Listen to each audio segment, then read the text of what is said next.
ओम गंगणपतये नमः। ओम सरस्वत्यै नमः। आज हम कुछ लोगों की जिज्ञासा के आधार पर भगवान सूर्य को अर्घ देने के प्रकार के बारे में कुछ अपने विचार बता रहे हैं।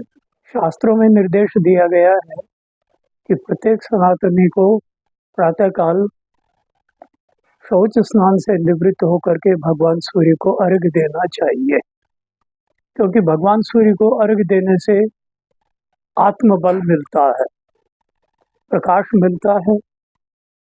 अब सूर्य को अर्घ किस प्रकार से दिया जाए?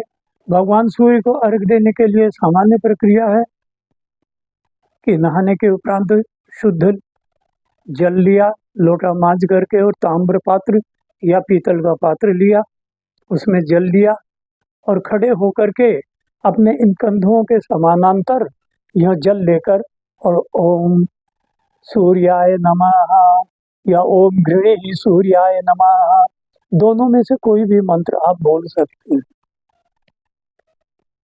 अब विशेष प्रक्रिया यदि आप करना चाहते हैं तो उसके लिए ताम्र पात्र लीजिए और उसमें जल लीजिए, 2 बूंद गंगा जल डाल दीजिए,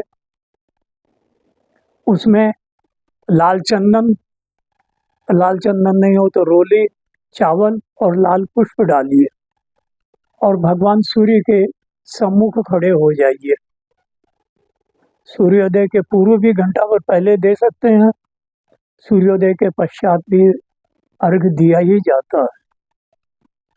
तो खड़े होकर के और सीधे खड़े होइए और भगवान सूर्य के सामने यूं हाथ पसार कर जल का लोटा हाथ में ले लिया और ओम सूर्योदय के पश्चात ओम गृणीहि सूर्याय नमः एक बार, ओम गृणीहि सूर्याय नमः दूसरी बार, ओम गृणीहि सूर्याय नमः तीसरी बार, और चौथी बार ओम गृणीहि सूर्याय नमः पूरा जल गिरा दीजिए और हाथ जोड़ लीजिए, भगवान से प्रार्थना कीजिए।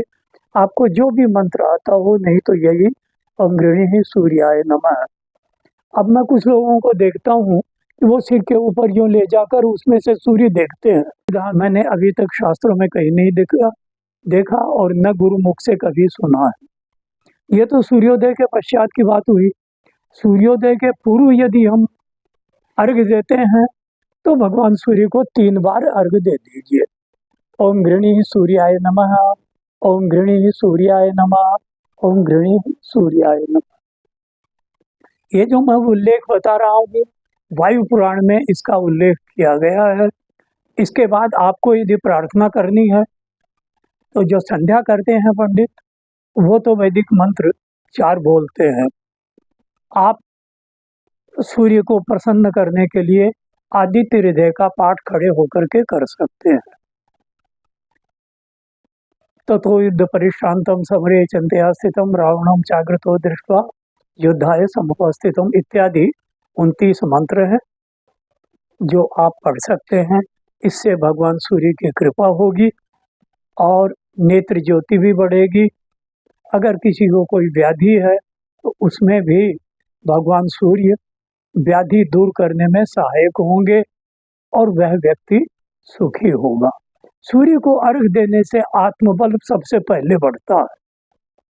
व्यक्ति को आत्मबल बढ़ाने के लिए सूर्य भगवान की पूजा अवश्य करनी चाहिए। ओम